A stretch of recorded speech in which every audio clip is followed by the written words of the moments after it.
They laughed when Duke Rowan Blackmore agreed to marry her. The most feared noble in the kingdom, wedding the family disgrace. A girl so forgettable, her own father couldn't remember her name at breakfast. It was meant to be a joke, a cruel transaction. But the moment Lyra Hale walked through those manor gates, something shifted. Because while everyone saw a broken man and a worthless bride, they missed the most dangerous truth of all.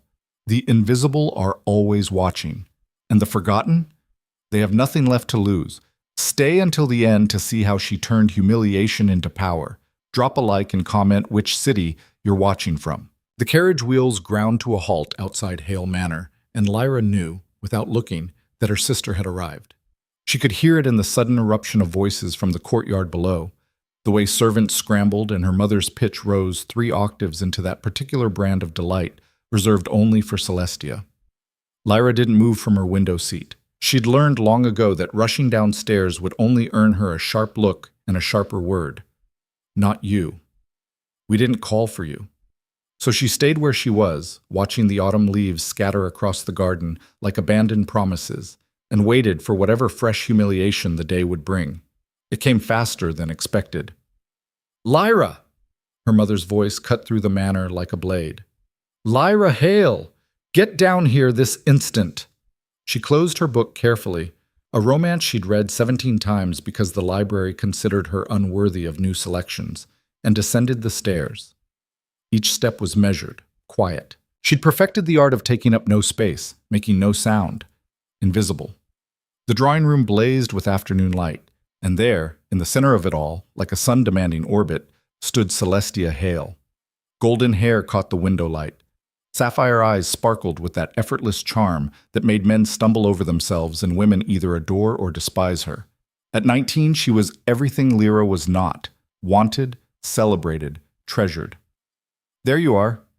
Her mother barely glanced at Lyra before returning her attention to Celestia. Your sister has the most wonderful news. Celestia's smile could have melted winter. I'm engaged. She thrust out her hand, showing off a ring that probably cost more than Lyra had seen in her lifetime. Lord Adrian Voss proposed last night at the Wintergale Ball. Can you believe it? Their mother clasped her hands together. A viscount. Oh, my darling girl, I always knew you were destined for greatness. Lyra's father emerged from his study, already reaching for the champagne. This calls for celebration. My brilliant daughter marrying into one of the finest families. Congratulations, Lyra said quietly. No one heard her. The afternoon dissolved into planning and champagne toasts, and her mother dispatching servants to spread the glorious news. Lyra stood against the wall, a piece of furniture, as her family orbited around Celestia's triumph. She was used to it. 23 years of being the spare, the mistake, the one they kept around because abandoning children was considered poor form among the gentry. It wasn't that Celestia was cruel exactly. She simply existed in a different world, one where people noticed you, wanted you, fought for your attention. Lyra had stopped resenting her sister years ago. How could you resent the sun for shining? Of course, the wedding will be expensive, her father was saying, his third glass of champagne making him expansive, but worth every penny for our Celestia. Her mother's face pinched slightly. We'll need to be strategic about costs. Perhaps we can... She stopped mid-sentence, and Lyra felt the shift in the room before she even looked up. Her mother's eyes had landed on her. It was the way a merchant might look at an old coat they'd forgotten in storage. Worthless, but perhaps someone might take it off their hands for a few coins. Actually, her mother said slowly, there might be a way to offset some expenses. Lyra's stomach turned to ice. Her father followed his wife's gaze, and she watched the same calculation cross his face. You're thinking what I'm thinking. What? Celestia looked between them, still glowing with happiness. What are you talking about? Their mother set down her champagne flute with a soft click. Lyra is 23, old enough that keeping her here much longer will raise questions. Mother, Lyra started. If we could arrange a match, her father continued, warming to the idea. Even a modest one, it would free up resources for Celestia's wedding, and truthfully, having one daughter married well while the other, he waved vaguely at Lyra. Well, it's becoming awkward. Celestia frowned. You want to arrange a marriage for Lyra? But who would... She caught herself, but too late. Who would want her? That's what she'd been about to say. The truth they all knew, but usually had the decency not to speak aloud. Lyra stood perfectly still, years of practice keeping her face neutral even as something cracked inside her chest. They were discussing her like a problem to be solved, an inconvenient piece of property to be liquidated. Lord Ashford's third son might consider it, her mother mused. He's 47 and needs someone to manage his household. Absolutely not.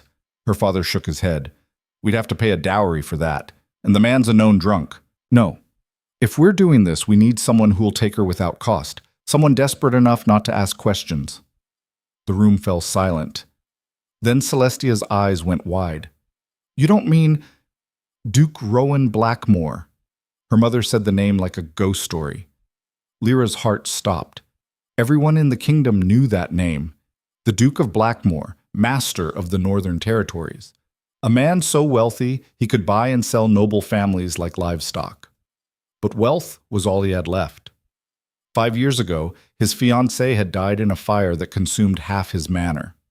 Since then, he'd become a recluse, cold, harsh, impossible to approach. They said he'd let grief turn him into something barely human. They also said he'd been looking for a wife. Not for love, not even for companionship, just a legal arrangement, a woman to fulfill the social obligation of having a duchess, someone to manage his household and stay out of his way. He'd rejected every candidate from every noble family in the kingdom, because none of them met his single brutal requirement. He wanted someone who wouldn't expect anything from him, someone who understood it would be a marriage in name only, someone worthless enough that she'd accept being invisible. That's insane, Celestia breathed. The man's a monster. You can't seriously be considering he's not a monster, their father said irritably. He's grieving, and more importantly, he's stopped caring about bloodlines or beauty or any of the things that would normally matter. He just wants someone quiet who won't bother him. Their mother's smile was knife-sharp. Someone exactly like Lyra. The words hung in the air like an executioner's blade. Lyra found her voice, though it came out smaller than she wanted. You want to send me to Blackmore Manor? We want to give you an opportunity, her mother corrected. To marry a duke. Do you understand how fortunate that is?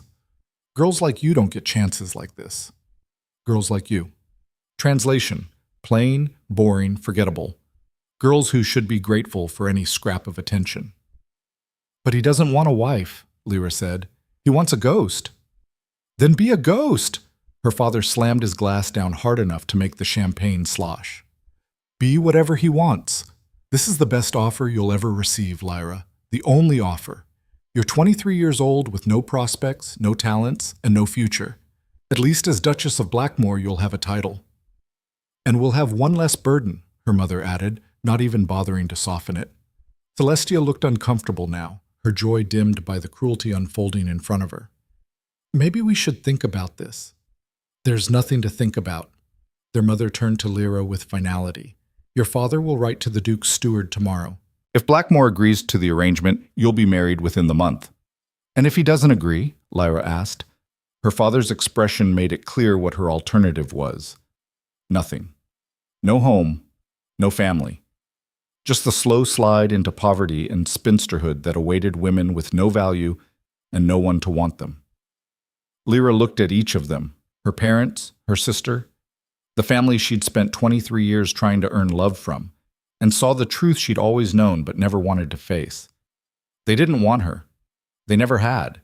She was a transaction, a problem, a burden they were eager to discard. Something inside her chest, something that had been bending and bending under years of neglect, finally snapped. But instead of breaking her, it made her stand straighter. Fine, she said. Send the letter. Her mother blinked, surprised by the lack of fight. Well, good. At least you're being sensible on one condition. Lyra's voice was quiet, but it cut through the room like steel. When I leave this house, I never come back. Not for holidays, not for celebrations, not when you need money or favors or someone to parade at parties. When I walk out that door, we're finished. Her father's face reddened. You ungrateful, ungrateful. The word tasted like poison. You're selling me to a man you call a monster because it's convenient. Don't dress it up as opportunity. We both know what this is. For one brief, shocking moment, her mother looked almost ashamed, but the moment passed. "Fine," her mother said coldly. "Once you marry the Duke, you'll be his problem, not ours. I'm sure that's a relief for everyone."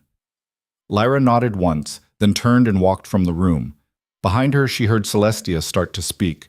"Wait, Lyra, maybe we can—" But Lyra kept walking, up the stairs, down the hall, into her small room with its threadbare curtains and secondhand furniture. She closed the door and locked it, then stood in the center of the space she'd occupied for 23 years. All her life she'd been invisible. All her life she'd tried to be enough, quiet enough, helpful enough, small enough that maybe, eventually, they'd see her, love her, choose her.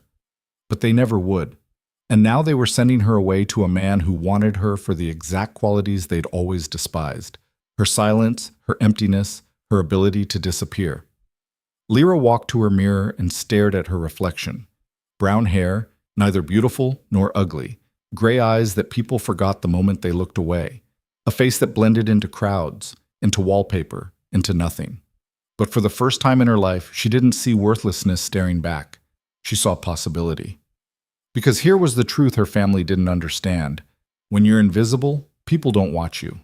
When you're nothing, you have nothing to lose. And when you've spent your entire life being underestimated, you learn things, you see things, you become dangerous in ways no one expects. Lyra smiled at her reflection, and it was not a kind smile. If Duke Rowan Blackmore wanted a ghost, she'd give him one, but not the kind he expected, not the silent, grateful, broken thing her family assumed she was. She would walk into Blackmore Manor with her head high, and she would make them all regret ever thinking she was nothing. 3 weeks later, the letter arrived. Duke Rowan Blackmore had agreed to the arrangement. The household erupted in celebration, not for Lyra's sake, but because it meant Celestia's wedding could proceed without financial strain.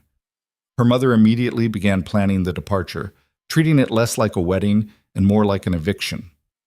"You'll leave next Tuesday," she informed Lyra over breakfast. "The Duke's carriage will collect you. He's made it clear there won't be a ceremony, just a signing of documents at the manor. Very efficient."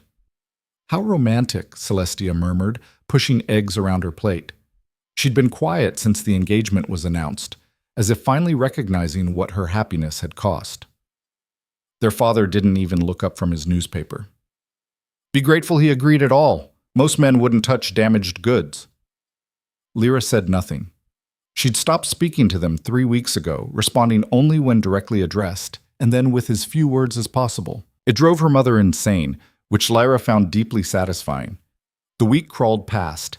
Lyra packed her belongings, a single trunk of clothes, a few books, nothing sentimental because there was nothing in this house she wanted to remember. On her last night, Celestia appeared at her door. "Can I come in?" Lyra gestured to the empty room. Celestia sat on the bed, twisting her engagement ring nervously. "I wanted to say, I'm sorry for all of this. I didn't mean for—" "Yes, you did." Lyra's voice was flat. "Not consciously, maybe. But you've spent your whole life taking what you wanted without thinking about what it cost anyone else. That's not cruelty, Celestia. It's just indifference." Her sister flinched. "That's not fair." "Isn't it? When was the last time you asked me how I was? What I wanted? What it felt like to be invisible in my own family?" Celestia's eyes filled with tears. "I didn't know it was that bad. You didn't want to know." Lyra kept her voice gentle, because despite everything, she didn't hate her sister. You can't hate the sun for shining. "But it's fine. I'm leaving tomorrow, and you'll forget about me by Christmas." "I won't." "You will." Lyra stood, signaling the conversation was over. "Enjoy your wedding, Celestia. I hope it's everything you dreamed of." Her sister left crying, and Lyra felt nothing.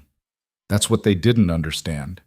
23 years of neglect hadn't just made her invisible. It had made her empty, and empty things can't break. Tuesday morning arrived cold and gray. The Blackmore carriage pulled up precisely at 9, black as a hearse and twice as foreboding. The driver, an older man with a scar across his jaw, barely acknowledged the family as he loaded Lyra's trunk. Her mother gave her a brief, perfunctory hug. "Try not to embarrass us." Her father pressed an envelope into her hand. Your dowry contract, don't lose it. Celestia stood on the steps, wrapped in a shawl, looking miserable. She didn't say anything. Lyra climbed into the carriage without looking back. As they pulled away from Hale Manor, she felt something unexpected. Relief, like a weight she'd been carrying her entire life had finally been set down. The journey took 2 days. They traveled north through autumn countryside, past villages and forests that grew progressively darker and wilder. The driver barely spoke, stopping only to change horses and allow Lyra to stretch her legs. She didn't mind the silence. She'd lived in silence her whole life. On the second evening, they crested a hill and Blackmore Manor came into view. Lyra's breath caught. It wasn't the ruin she'd expected. The main structure stood 3 stories tall, built from dark stone that seemed to absorb light rather than reflect it. Wings extended to either side, and she could see where one section had been rebuilt.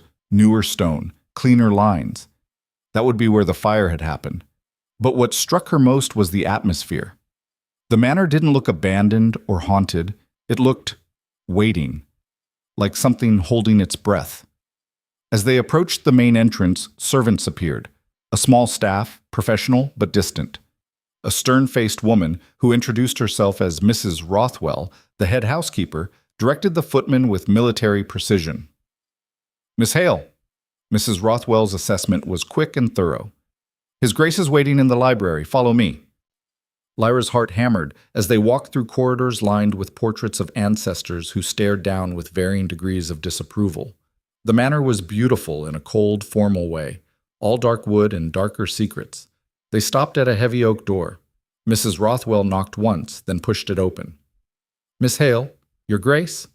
And there, standing with his back to the door, looking out a window at the dying light, was Duke Rowan Blackmore.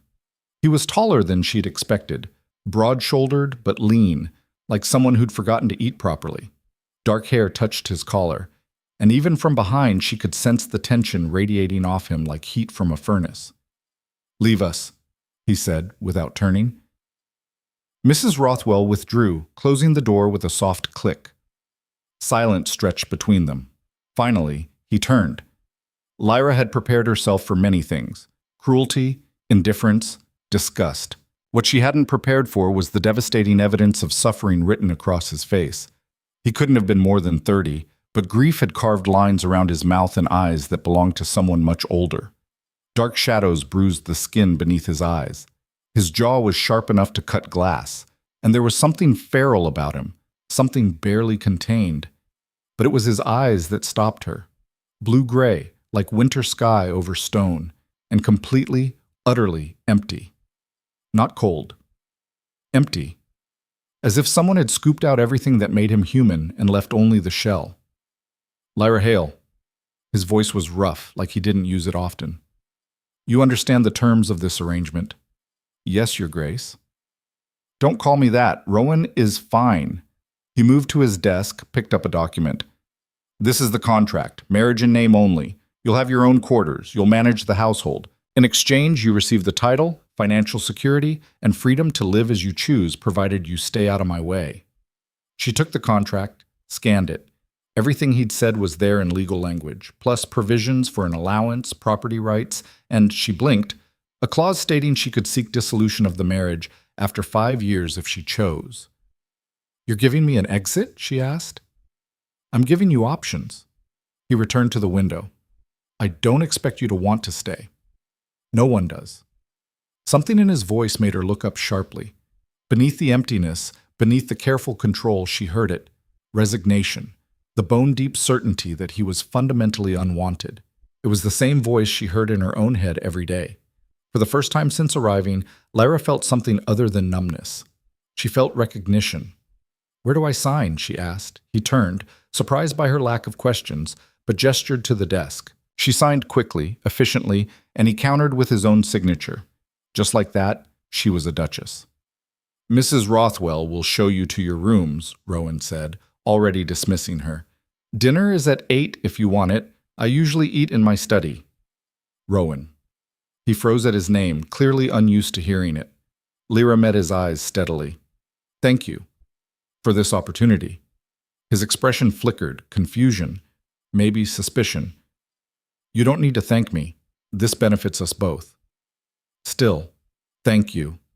She turned and left before he could respond, but not before she saw something flash across his face, something that looked almost like surprise. Ishit. Her quarters were in the east wing, far from the rebuilt section where the fire had happened. They were beautiful: sitting room, bedroom, private bath, everything decorated in soft blues and silvers. A fire crackled in the hearth, and someone had left fresh flowers on the table. Mrs. Rothwell, supervised as a young maid, unpacked Lyra's meager belongings. His Grace usually keeps to the west wing, the housekeeper said. You won't see much of him. He prefers it that way. I understand. Mrs. Rothwell's sharp eyes assessed her. Do you? Most girls your age would be weeping by now. I'm not most girls. The older woman's mouth twitched. Not quite a smile, but close. No, I don't suppose you are. She moved toward the door, then paused. A word of advice, Your Grace. The Duke isn't cruel. He's broken. There's a difference. Cruelty you can fight. Brokenness. She shook her head. Brokenness just pulls you down with it, if you let it. I'll keep that in mind. After Mrs. Rothwell left, Lyra stood in the center of her new rooms and tried to process everything. She was married. She was a duchess. She was free. Free from her family, from expectations, from the constant weight of being unwanted. The contract gave her financial independence, social standing, and the option to leave in 5 years if she chose. It was more than she'd ever dared hope for. So why did she feel so hollow? She moved to the window. From here she could see the gardens, overgrown and wild but beautiful in their abandonment. Beyond that, the forest pressed close, dark and endless. This was her prison now, comfortable certainly, but still a prison. A prison she shared with a man who'd made it very clear he wanted nothing to do with her. Lyra pressed her forehead against the cold glass and made herself a promise. She wouldn't disappear here. She wouldn't fade into the wallpaper like she had at Hale Manor. Whether Rowan wanted her presence or not, she was here now. And she was done being invisible. Even if it killed her, she would matter. She would be seen. The first week passed like a ghost story, full of shadows and unspoken things. Lyra learned the rhythms of Blackmore Manor quickly. Rowan rose before dawn and disappeared into his study, or the estate grounds, returning only after dark. Meals arrived at her door on silver trays. The staff moved through the halls like whispers, efficient and invisible. The manor itself seemed to hold its breath, as if afraid that noise might shatter whatever fragile piece kept it standing. She saw her husband exactly twice. Once, in passing, when she'd ventured into the library at midnight and found him there, surrounded by ledgers and correspondence. He'd looked up, eyes red-rimmed from exhaustion, and stared at her like he'd forgotten she existed. I didn't mean to disturb you, she'd said. You didn't. But he'd closed his ledger and left anyway, taking his lamp with him and leaving her in darkness. The second time was worse. She'd been exploring the manor, her manor now, technically, and had wandered into the west wing, the rebuilt section. She'd known it was forbidden territory the moment she crossed the threshold, could feel it in the way the air changed, grew heavier.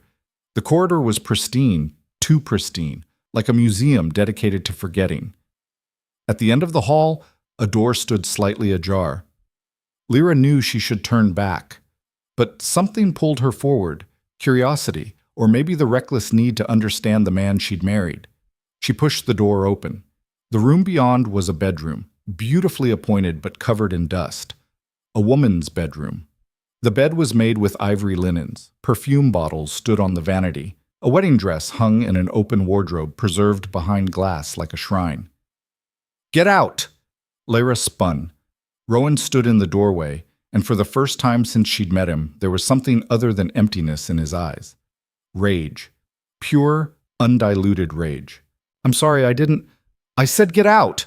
His voice cracked like thunder, and she saw his hands trembling. You have no right to be here, no right to touch her things, to even look at... He stopped, jaw clenched so tight she could see the muscle jumping. Lyra held her ground. I wasn't touching anything. I was just what? Curious? He laughed, and it was a terrible sound.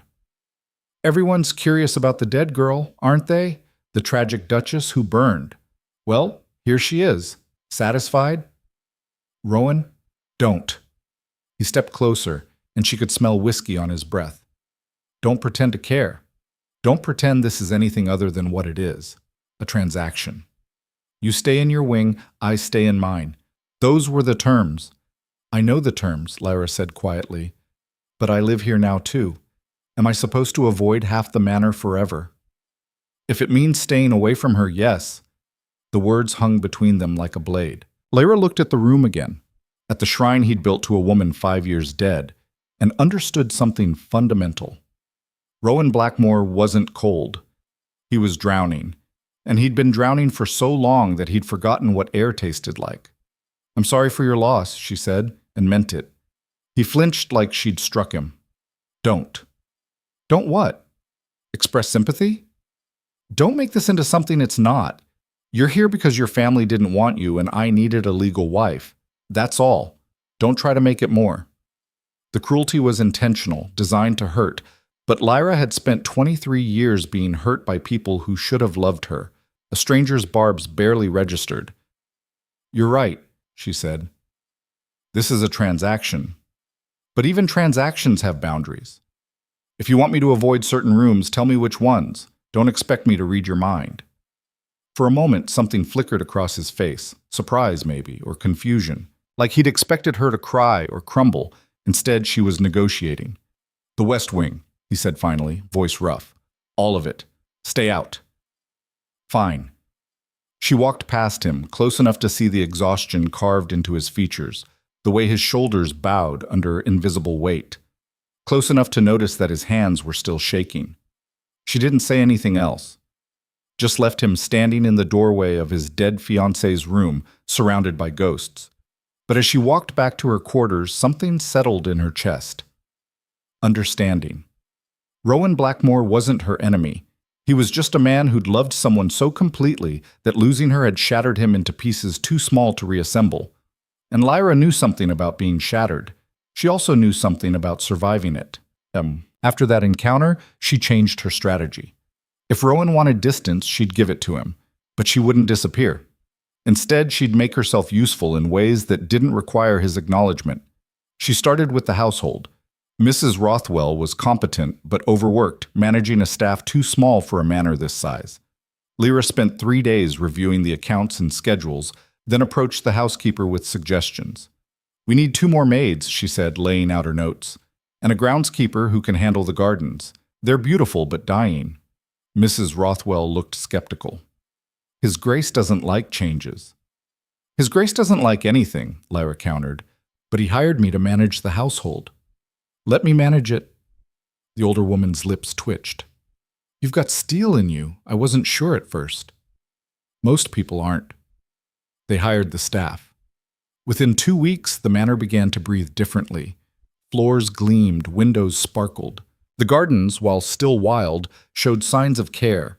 Pruned bushes, cleared pathways, flowers beginning to bloom despite the encroaching winter. Rowan noticed. She knew because one morning she found a note on her breakfast tray. The changes are acceptable. Continue. No signature, no warmth, but it was acknowledgement. It was something. Lyra smiled and got back to work. The staff began to talk to her. Not much. The household ran on discretion and silence, but enough. She learned that Rowan had been different before the fire. Charming, they said. Quick to laugh. The kind of lord who knew his servants' names and asked about their families. Then Isabel died, and that man died with her. He doesn't sleep, one of the younger maids confided. Mrs. Rothwell says she hears him pacing at night, sometimes until dawn. Lyra filed that information away. She started leaving the library lamp lit when she retired for the evening. A small thing, but if Rowan was awake at midnight, at least he wouldn't have to fumble for light. The first few nights, the lamp burned untouched. Then one morning, she found it extinguished, and a book she'd been reading had been moved to the table beside the chair where she always sat. A small courtesy. Maybe accidental. Maybe not. The war between them was so quiet that most people wouldn't have even noticed it was happening. But it was there, in the notes left on trays, in the way he stopped slamming doors when she was nearby, in the books that appeared on her table as if by magic. Neither of them spoke about it, but both of them noticed. 3 weeks into her residence at Blackmore Manor, the nightmares started. She woke the first time to screaming. Not her own. Someone else's, raw and desperate, echoing through the halls. Lyra bolted upright, heart hammering, and grabbed her robe. The screaming came again, and she recognized the direction. The west wing. She ran. Every instinct told her to turn back, to remember Rowan's fury when she'd entered Isabel's room. But the screaming was agony, and she couldn't just ignore it. She found him in his bedroom, still in bed, but thrashing like he was fighting invisible demons. The sheets were tangled around him, and in the lamplight she could see sweat coating his skin. "Rowan!" She grabbed his shoulders. "Wake up!" He came awake with a roar, hands locking around her wrists hard enough to bruise.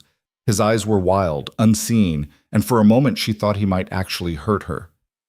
"It's me," she said quickly. "It's Lyra. You're safe. You're in your room." Focus returned slowly. His grip loosened, and he released her like she'd burned him. "What are you doing here?" His voice was wrecked, barely more than a rasp. "You were screaming." He looked away, jaw clenched. "Get out." "Rowan, I said get out." But there was no heat in it this time, just exhaustion and shame. Lyra didn't move. "Does this happen often?" "That's none of your concern." "You're my husband. Your well-being is absolutely my concern." He laughed bitterly. "Is that what they're calling it now? We both know you're here because you had nowhere else to go. Don't pretend you care what happens to me." The word should have stung, would have stung from someone who mattered, but Lyra had learned to recognize projection when she heard it. "You're right," she said. "I didn't have anywhere else to go, but I'm here now, and I'm not going to let you suffer alone when I can help." "You can't help." "Maybe not, but I can sit here until you fall back asleep." That's ridiculous." "Then tell me to leave." She met his eyes steadily. "Order me out. I'll go." He opened his mouth, then closed it. The fight drained out of him, leaving only exhaustion. "Fine," he said finally. "Do what you want." Lyra pulled the chair from his desk to the side of the bed and sat. "Tell me about the nightmare." "No." "Then tell me something else. Anything." Silence stretched between them. She thought he'd refuse, would just lie there in stubborn silence until she gave up and left. But then, so quietly, she almost missed it. "It was her birthday yesterday." Lyra's breath caught. "Isabel's?" He nodded, still not looking at her. 28. She would have been 28. His hands fisted in the sheets. I tried not to think about it, tried to work through it. But at night, the dreams come back. They always come back. "What do you dream about?" "The fire." The words came out flat, emotionless. "I dream that I can save her. That if I just move faster, reach her sooner, I can pull her out before the flames take her. But I never do. I always wake up right as I'm about to reach her." Lyra didn't know what to say to that. What could anyone say to 5 years of guilt and grief condensed into nightly torture? "I'm sorry," she said finally. "Everyone's sorry." He turned his head to look at her, and his eyes were red-rimmed. "But sorry doesn't change anything. She's still gone. And I'm still here."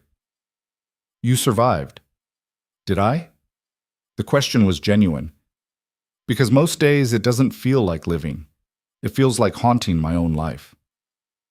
The raw honesty broke something open in Lyra's chest. This wasn't the cold, distant Duke. This was a man so deep in pain he'd forgotten what it felt like to exist outside of it. "The nightmares," she said. "Do they happen every night?" "Often enough." "And you deal with them alone?" "There's no one else." He said it matter-of-factly, like it was simply true rather than devastating. Lyra made a decision. "There is now." He blinked at her. "What?" "When the nightmares come, send for me. Or don't send for me. I'll leave my door open. I'll hear you. But you don't have to face them alone anymore." "That's not your responsibility." "Maybe not. But I'm offering anyway." Rowan stared at her like she'd spoken a foreign language. "Why?" "Because no one should suffer alone," she said simply. "And because despite what you think, I do care what happens to you. You don't even know me." "I know enough." She stood, moved toward the door. "Try to sleep. I'll be across the hall if you need anything." "Lyra." She turned back. His expression was unreadable, but something had shifted in his eyes. "Thank you." It was the first time he'd thanked her for anything. "You're welcome." She left him there, returned to her room, and kept her door open. The nightmares came again 3 nights later. This time, Lyra was there before the screaming even started. She'd learned to recognize the sound of his restlessness through the wall. She found him tangled in sheets, muttering, and woke him gently. He didn't fight her this time, just came awake with a gasp and a shudder, and when his eyes focused on her face, some of the panic receded. "Bad one?" she asked. He nodded, not trusting his voice. "Want to talk about it?" "No." "Want me to stay?" He hesitated, pride warring with need. Finally, "Yes." So she stayed, pulled the chair close, and sat in silence while his breathing evened out. She didn't try to fill the quiet with meaningless words or false comfort, just presence. That was all he needed. It became a pattern. 2, sometimes 3 nights a week, the nightmares would come. And Lyra would be there, a steady anchor in his storm. She never asked questions he didn't want to answer, never pushed, just stayed until he could sleep again. Slowly, impossibly, something began to shift between them. The shift didn't go unnoticed. Mrs. Rothwell cornered her one morning in the breakfast room. "You're playing a dangerous game, Your Grace." "Am I?" "The Duke doesn't let people close. Not since—" She stopped herself. "You're setting yourself up for heartbreak." "I'm not asking for his heart," Lyra said. "Just his humanity." "They're the same thing with men like him." Maybe. But Lyra had spent her whole life learning to survive on scraps of attention. She wasn't looking for grand romance or declarations of love. She just wanted him to see her. And slowly, he was starting to. It showed in small ways. He began taking meals in the dining room instead of his study. Didn't speak much, but he was there, sharing space with her. Once, when she mentioned a book she'd been searching for, it appeared on her desk the next day with a note. "Thought you might like this." She left him notes in return, updates on the household, small observations about the gardens. Nothing demanding, just communication. The staff noticed the change. The manor felt lighter, less suffocating. But Lyra knew better than to push. Rowan was like a wild animal, skittish, easily spooked. One wrong move and he'd retreat back into his fortress of isolation. So she gave him space when he needed it, and presence when he asked for it, and she waited. Then came the night that changed everything. Lyra woke to silence. Not screaming, just an absence of sound that felt wrong. She got up and crossed the hall to Rowan's room, found the door open, and him gone. Panic fluttered in her chest. She grabbed a lamp and went searching. She found him in Isabel's room. He sat on the floor, back against the wall, staring at the wedding dress in the wardrobe. In his hands, he held a miniature portrait, a beautiful woman with dark hair and laughing eyes. "Rowan?" He didn't look up. "I come here sometimes, when the nightmares are bad, to remember what she looked like when she smiled." Lyra sat beside him on the floor, careful not to touch. "Tell me about her." "Why?" "Because she was important to you. Because she's the reason you can't sleep. Because maybe talking about her will help." He was quiet for so long she thought he'd refuse. Then, "She was light. That's the only way I can describe it. Where I was serious, she was playful. Where I was cautious, she was fearless. She made me better." His thumb traced the edge of the portrait. "We were supposed to get married in the spring. She was staying here, planning the wedding. I was in town handling business." His voice cracked. "There was a fire. Started in the kitchen, spread through the old wing. By the time I got back, half the manor was burning. The servants got out, but Isabel was in her room, trapped. I tried—" He stopped, breathing hard. "I tried to reach her. Broke down doors, tore through flames, but I was too late. When I finally got to her room, she was already gone." Tears streamed down his face, and he didn't bother wiping them away. "Everyone said it wasn't my fault. Accidents happen. But if I'd been here, if I hadn't left her alone—" "You'd probably be dead too," Lyra said quietly. He looked at her sharply. "I'm not trying to be cruel," she continued, "but you can't save someone from fate. You can only destroy yourself trying." She deserved better than fate. She deserved better than you spending 5 years punishing yourself for surviving. Lyra shifted to face him fully. "I never met Isabel, but I doubt she'd want you to live like this, half dead, buried in guilt, refusing to let anyone close. You don't understand. I understand grief, she cut in. Maybe not like yours, but I understand what it feels like to lose something you thought you'd have forever, to have it ripped away and spend years wondering if you could have prevented it. He studied her, really looked at her for the first time. What did you lose? A family that never wanted me in the first place. She smiled without humor. Which sounds pathetic compared to your loss, I know. But pain is pain, Rowan, and we're both drowning in it. The honesty hung between them like a bridge. I don't know how to let her go, he admitted. Then don't. Not yet. But maybe stop punishing yourself for living. She gestured to the room. You've built a shrine to guilt. What if instead you built something to honor her memory? Something that isn't about what you couldn't do, but what she would have wanted? Like what? I don't know. That's for you to figure out. Lyra stood, offered her hand. But maybe start by coming out of this room. You don't have to forget her to move forward. He stared at her hand for a long moment. Then he took it. She pulled him to his feet and they stood there in the lamplight, surrounded by ghosts but somehow less alone. Thank you, he said quietly. For what? For not running. Most people would have by now. Most people didn't marry you knowing exactly what they were getting into. She squeezed his hand once, then released it. Come on, let's get you some actual sleep. They walked back to his room together, and for the first time since she'd arrived at Blackmore Manor, Lyra felt like maybe, just maybe, she'd made the right choice. Not because Rowan loved her. He didn't. He probably never would. But because for the first time in both their lives, neither of them was facing the darkness alone. The next morning, something extraordinary happened. Rowan showed up for breakfast. Not just present in body, but actually there, asking her opinion on estate matters, discussing plans for the winter harvest. His eyes were still shadowed, his smile still broken. But there was a flicker of something behind the grief. Awareness. Presence. Life. Mrs. Rothwell nearly dropped the teapot when she brought it in. Morning, Rowan said to the housekeeper, and she blinked like he'd spoken in tongues. Your Grace. She set the pot down carefully. Is there anything else you need? No, thank you, Mrs. Rothwell. After she left, Lyra raised an eyebrow. You just thanked her. I thank people.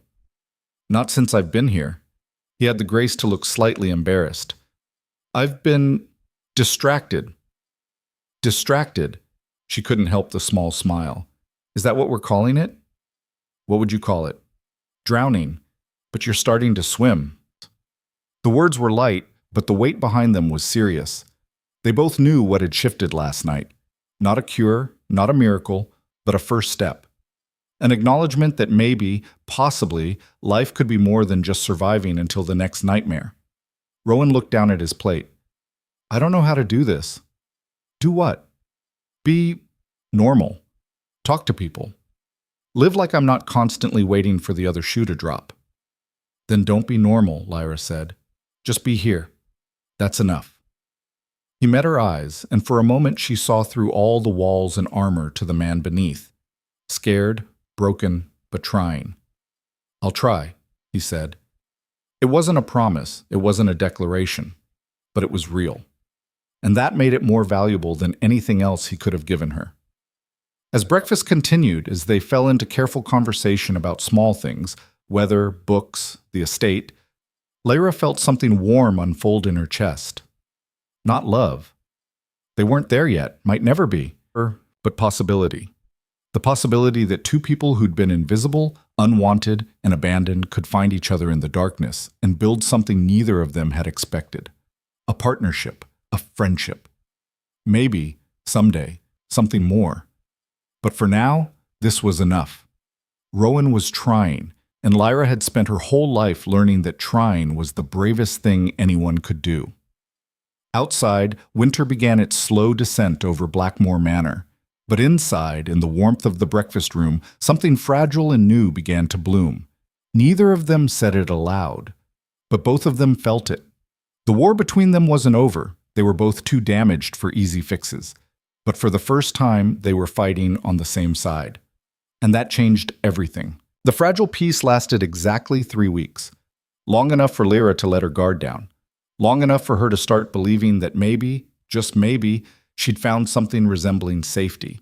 Long enough for the walls Rowan had spent 5 years building to crack, just wide enough that light could seep through. Long enough for the world to notice. The first letter arrived on a Tuesday morning, delivered with the regular post.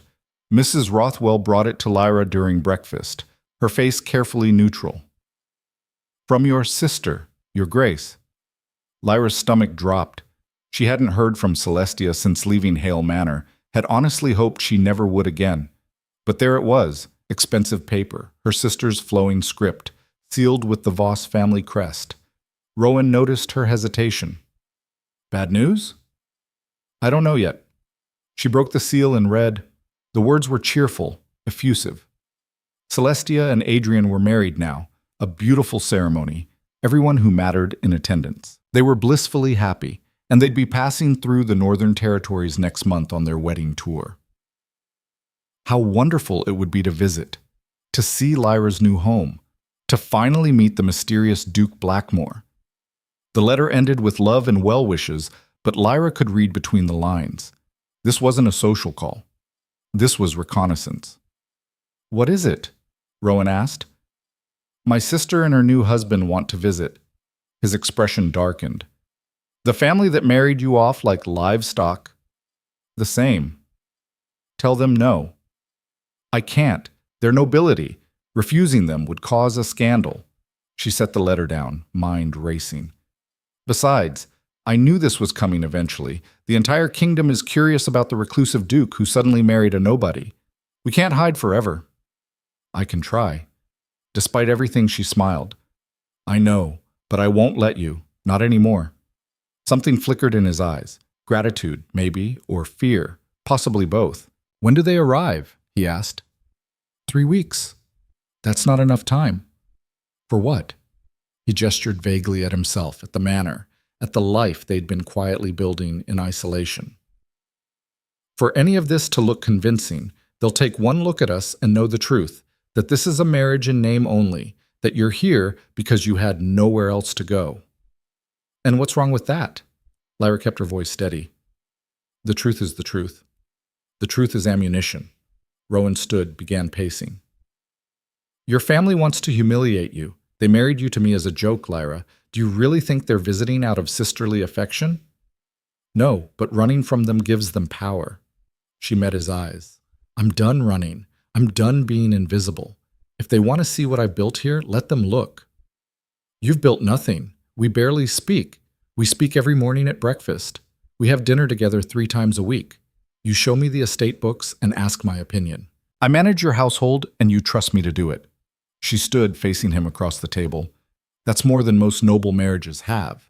So yes, Rowan, I've built something. We both have. The words hung between them, too honest to take back. Rowan looked at her like he was seeing her for the first time, not as the unwanted bride, not as the convenient solution to a social obligation, but as a person, a partner. You're not afraid of them, he said slowly. I'm terrified, but I'm more afraid of going back to being nothing. He studied her for a long moment, then nodded. Then we'll face them. Together. It was the first time he'd used that word. Together. Lyra felt something shift in her chest, warm and dangerous and entirely too hopeful. Together, she agreed. The 3 weeks passed in a blur of preparation. The manor was already in good condition thanks to Lyra's management, but she pushed the staff to make it perfect. Every room gleamed, fresh flowers appeared in crystal vases. The gardens, despite the winter chill, were meticulously maintained, but the real work was between her and Rowan. If they were going to convince anyone, especially Celestia and Adrian, that this was a real marriage, they needed to look like a real couple, which meant learning how to exist in each other's space without the careful distance they'd maintained. We need to practice, Lyra said one evening after dinner. Rowan looked up from his book. Practice what? Being married.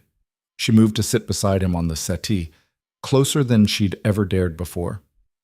Couples touch each other, casually, without thinking about it. He stiffened. Lyra, I know, I'm not asking you to fall in love with me. I'm asking you to pretend convincingly for a few days. She reached for his hand, let her fingers rest against his. Like this. Just normal. His hand was warm, calloused from riding. She could feel his pulse jumping beneath her fingertips. This isn't normal for us, he said quietly. Then we make it normal. They sat like that for 10 minutes, his hand in hers, both of them acutely aware of every point of contact. It should have been awkward. It was awkward. But slowly, incrementally, the tension eased. Tell me about your day, Lyra said. Why? Because that's what married people do. They talk. He sighed but complied. The harvest numbers are better than expected. The new irrigation system you suggested is working. The tenants are happy? Happier. They still think I'm a tyrant, but a fair one. Progress. She smiled. What else? And so it went. Small conversations growing longer each evening, learning the rhythm of each other's thoughts, the patterns of speech and silence. His hand in hers became less strange, more familiar. By the end of the second week, they could sit together without tension. By the third week, Rowan had started reaching for her hand first. Neither of them mentioned it, but both of them noticed. Celestia and Adrian arrived on a gray morning, their carriage rolling up to Blackmore Manor like an invading army. Lyra watched from the window as servants scrambled to unload luggage. Her sister emerged first, resplendent in a traveling gown that probably cost more than the average family earned in a year. Adrian followed, tall, handsome in a practiced way, with the kind of smile that didn't reach his eyes. Beside her, Rowan tensed. Remember, she said quietly, we present a united front. I remember. His hand found hers, squeezed once. Let's get this over with. They met their guests in the main hall, and Lyra watched Celestia's eyes widen as she took in the grandeur of Blackmore Manor. Whatever she'd expected, poverty, squalor, embarrassment, this wasn't it. Lyra! Celestia rushed forward for an embrace that Lyra didn't return. Oh, it's so good to see you. You look, well. Translation. You look better than you should. Celestia. Adrian. Lyra stepped back, felt Rowan's hand settle at the small of her back. May I introduce my husband, Duke Rowan Blackmore. Rowan, my sister Celestia Voss and her husband, Viscount Adrian Voss. Rowan's bow was precise, his expression unreadable. Welcome to Blackmore Manor. Adrian's assessment was quick and calculating. Your Grace, we've heard so much about you. All terrible, I'm sure. Not at all. Adrian's smile was oil slick. Mysterious, perhaps. Reclusive. But terrible. Never. The lie was smooth, practiced. Lyra felt Rowan's hand tighten against her back. You must be exhausted from your journey, she interjected. Mrs. Rothwell will show you to your rooms. We'll have tea in an hour. Perfect. Celestia was still looking around, cataloging every detail. This place is magnificent, Lyra. So much larger than I expected. Yes, well, it's home. The word felt strange on her tongue, but right. This was home. More than Hale Manor had ever been. After the guests were escorted upstairs, Rowan pulled Lyra into the library. That man is a snake, he said flatly. Which one? Adrian. Did you see how he looked at you, like he was calculating your worth? I'm used to it. You shouldn't be. Rowan's jaw clenched. And your sister is exactly who she's always been. Lyra moved to the window, watched the bare trees sway in the wind, beautiful, charming, and completely oblivious to anyone's pain but her own. 3 days, Rowan said. We endure them for 3 days, then they leave. 3 days, Lyra agreed, but she had a sick feeling it wouldn't be that simple. Why? Tea was a nightmare of veiled insults and false pleasantries. Celestia dominated the conversation, chattering about her wedding, her new home, the parties she'd attended. Adrian interjected occasionally with barbed comments designed to look like jokes. It must be quite an adjustment, he said to Lyra, going from such a modest household to all this grandeur. I'm adaptable. Clearly. His eyes flicked to Rowan. Though I imagine the solitude takes some getting used to. We heard the Duke prefers his privacy. We both value privacy, Rowan said coolly. It's one of the things we have in common. How romantic. Celestia's smile was bright and brittle. Though you must get lonely, Lyra. So far from society, buried in the north with only, she caught herself. Well, with only each other. I've never been less lonely in my life, Lyra said, and meant it. The truth seemed to surprise Celestia. Really? But you always loved people. Parties? Excitement? Did I? Or did I just pretend to, hoping someone would notice me? The barb landed.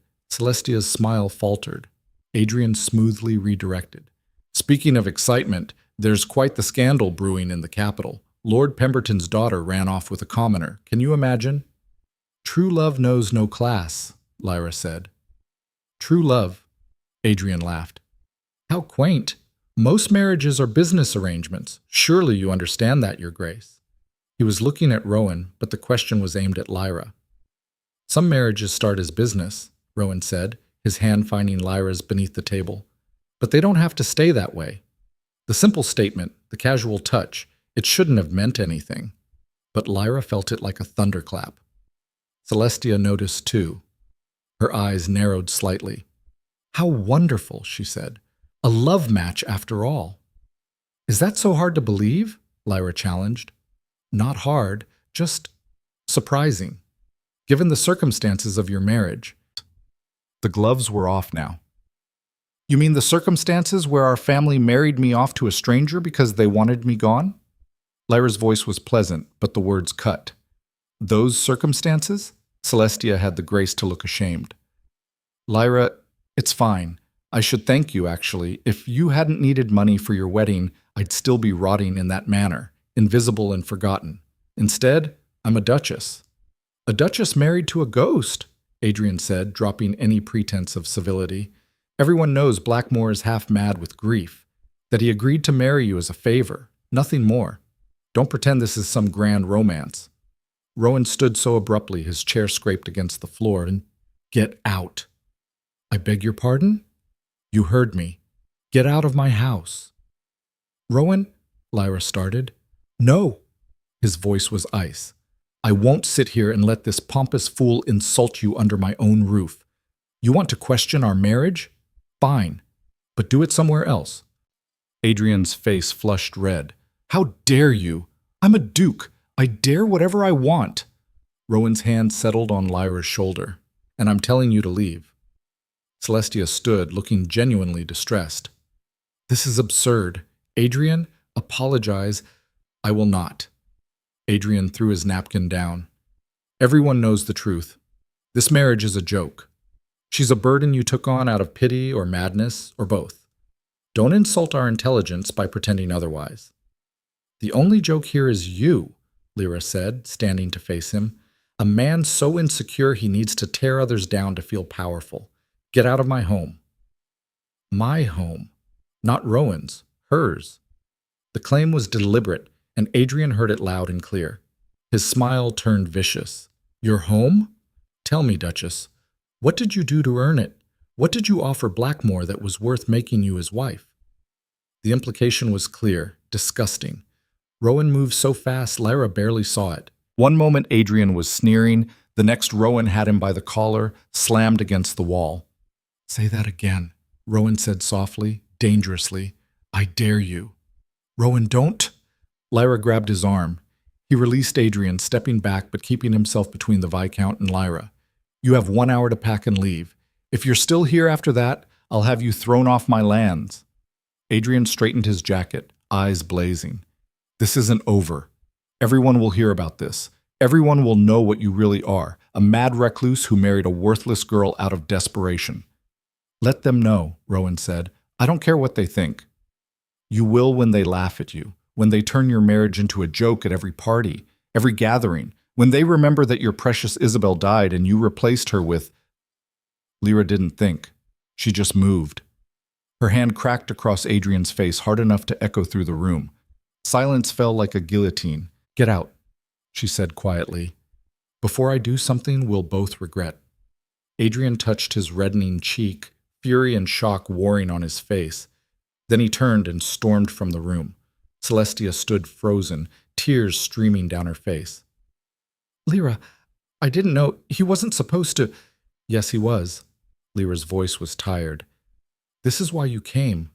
To expose us. To prove that I'm still worthless and this marriage is a sham." "No, I wanted to see you, to make sure you were all right." "Liar." The word was soft but final. "You wanted to see me fail, just like mother and father did. Well, congratulations, you've seen enough. I'm your sister. You were never my sister. Sisters protect each other, support each other. You just stood there and watched while they sold me like cattle. So no, Celestia, you don't get to claim that bond now." Celestia sobbed once, then fled, leaving Lyra and Rowan alone in the wreckage. They didn't speak for a long time. Lyra stood by the window, watching storm clouds gather over the northern mountains. Behind her, she could hear Rowan pacing. "I'm sorry," he said finally. "For what?" "For losing my temper, for making things worse." She turned to face him. "You defended me. No one's ever done that before." "He called you worthless." "I've been called worse. By people who were supposed to love me." She moved closer. "But you stood up for me anyway. Why?" Rowan looked at her like the answer should be obvious. "Because he was wrong. You're not worthless. You're a..." He stopped, struggling for words. "You're the only person in 5 years who hasn't treated me like I'm broken beyond repair, who saw past the grief and the anger and the walls. You're brave and honest and stronger than anyone I've ever met. So yes, I defended you. Because you matter." The words hit her like a physical blow. She mattered, not as a duchess, not as a transaction, but as herself. Tears burned her eyes, and she didn't try to stop them. "Thank you." "For what?" "For seeing me." Something shifted in his expression. Recognition, maybe, of how deeply those words cut, how much they meant. He crossed the distance between them and pulled her into his arms. It wasn't romantic, it was survival. Two people clinging to each other in the storm, finding shelter and shared understanding. Lyra buried her face in his shoulder and let herself break, just for a moment. All the years of being invisible, of trying so hard to be enough, of swallowing hurt and pretending it didn't matter, it all came pouring out. And Rowan held her through it. "They're going to make this public," she said when she could speak again. "Adrian won't let this go. He'll tell everyone we're a joke." "Let him." "Rowan, I mean it." He pulled back to look at her. "I don't care what they say. I don't care if the whole kingdom laughs. They can't touch what we've built here. Can't they? You've seen how society works. Scandal destroys people. Only if we let it." His hands cupped her face, forcing her to meet his eyes. "Listen to me. We have a choice. We can hide, let them define us, let them win. Or we can stand our ground and show them exactly who we are." "And who are we?" "I don't know yet." A ghost of a smile touched his lips. "But I know we're more than they think, more than they could ever understand." Lyra wanted to believe him, wanted to believe that truth and courage could stand against the vicious machinery of high society. But she'd learned long ago that wanting something didn't make it true. "They're going to destroy us," she whispered. "Then we'll rise from the ashes." His thumb brushed away her tears. "Together. Remember? Together." The word was a promise and a threat and a lifeline all at once. Lyra nodded, drawing strength from his certainty, even as fear clawed at her chest. Outside, she could hear the commotion of Adrian and Celestia's rapid departure. Servants hurried past with luggage. Carriage wheels ground against gravel. And in the library, two damaged people held on to each other and prepared for war. The fallout was immediate and devastating. Within a week, letters began arriving from across the kingdom. Invitations withdrawn, business contracts canceled, old friends of Rowan's family writing to express their concern about his choice of bride. The rumors spread like wildfire. The Duke of Blackmore had gone mad, married a nobody out of desperation. The new Duchess was a scheming opportunist who'd trapped a grieving man. Their marriage was a farce, a joke, an embarrassment to noble society. Adrian and Celestia were everywhere, telling anyone who would listen about the disaster at Blackmore Manor, how the Duke had been violent, how Lyra had attacked Adrian unprovoked, how the whole thing was a shameful spectacle. The stories grew more outrageous with each retelling.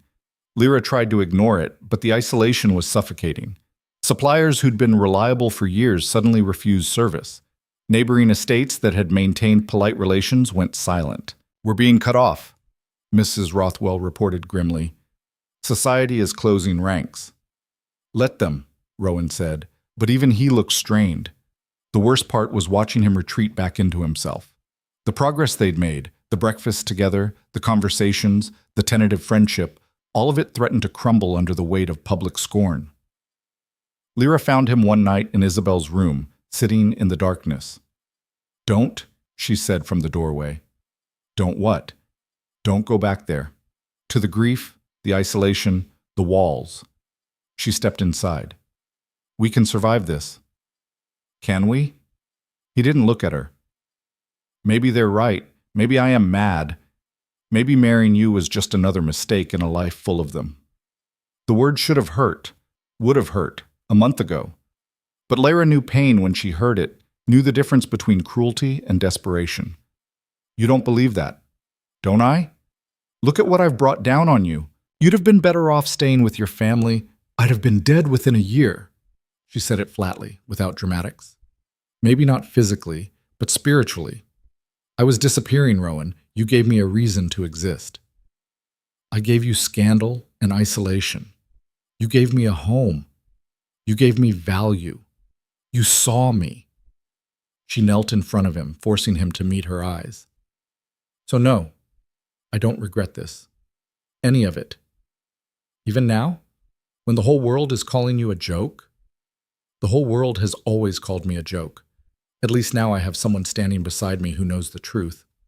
His hand found hers in the darkness. "I don't know how to fight this." "Then don't fight it. Face it." An idea was forming in her mind, dangerous and bold and completely insane. "What if we gave them exactly what they want?" "What do you mean?" "They want a spectacle? We'll give them one. A gathering. Here, invite everyone, the gossips, the critics, every noble family that's whispering about us. Bring them all here and show them exactly who we are." Rowan stared at her like she'd lost her mind. "That's suicide. They'll tear us apart." "They're already doing that from a distance. At least this way, we control the battlefield." She squeezed his hand. "I'm tired of hiding, Rowan. Tired of letting other people define my worth. If we're going down, let's go down fighting." "You're serious?" "Completely." He studied her for a long moment, and she could see him weighing the risk against the potential reward. Then, impossibly, he smiled. A real smile, the first she'd seen from him. "You're insane." "Probably. Is that a yes?" "It's a yes." He stood, pulling her up with him. "When do we do this?" 3 weeks. That gives us time to prepare." "Prepare for what? Our own execution?" "Our vindication." Lyra's mind was already racing ahead, planning, strategizing. "Trust me." "I do." The words were simple, but they changed everything. For the first time in her life, someone trusted her, believed in her, saw her not as a burden, but as an equal. And for the first time in his life, Rowan had someone who refused to let him drown. They stood together in Isabel's room, surrounded by ghosts and memories and the weight of impossible odds. But neither of them was afraid anymore, because they'd already lost everything that mattered.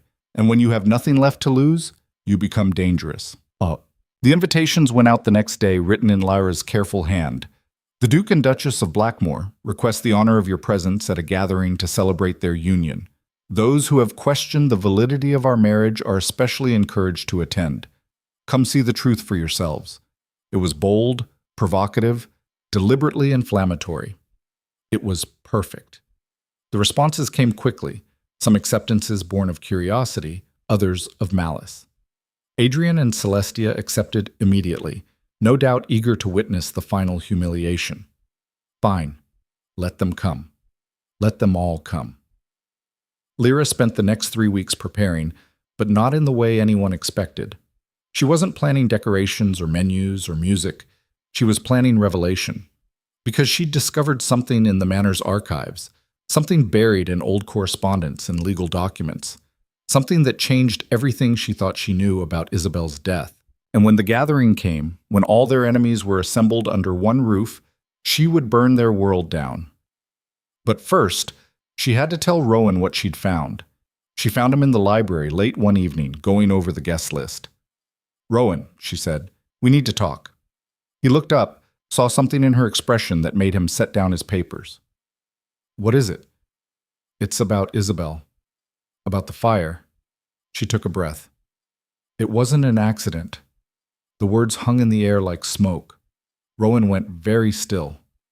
"What are you talking about?" "I found letters, financial records, evidence." Her hands were shaking, but her voice stayed steady. "Someone set that fire deliberately. Someone wanted her dead. That's impossible." "Is it?" "Think about it. Who benefited from her death? Who gained from your grief?" Rowan's face had gone white. "Tell me everything." So she did. She told him about the letters she'd found in the archives, correspondence between Isabel and her former suitor, a man who'd been furious when she'd chosen Rowan instead. Letters that grew increasingly threatening as the wedding approached. She showed him the financial records that proved the former suitor had bribed one of the manor servants, the same servant who'd been in the kitchen when the fire started and who'd disappeared the next day, never to be found. She laid out the timeline, the evidence, the pattern of lies that had let everyone believe it was an accident when it was actually murder. And she told him the worst part. The man responsible was going to be at their gathering. Because it was Adrian Voss, Celestia's husband, the man who'd orchestrated Lyra's marriage as a joke, the man who'd courted Isabel before she'd rejected him for Rowan, the man who'd killed her in revenge. Rowan listened to it all in absolute silence. When Lyra finished, he stood and walked to the window. His shoulders were rigid, hands clenched into fists. "Are you certain?" His voice was barely a whisper. "I'm certain. The evidence is all there. Adrian killed Isabel because she chose you, and then he let you suffer for 5 years, let you believe it was your fault, while he married into your wife's family and laughed about it. He knew."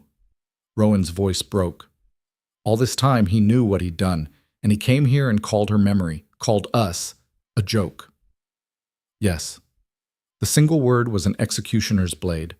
Rowan turned to face her, and Lyra saw something she'd never seen before in his eyes.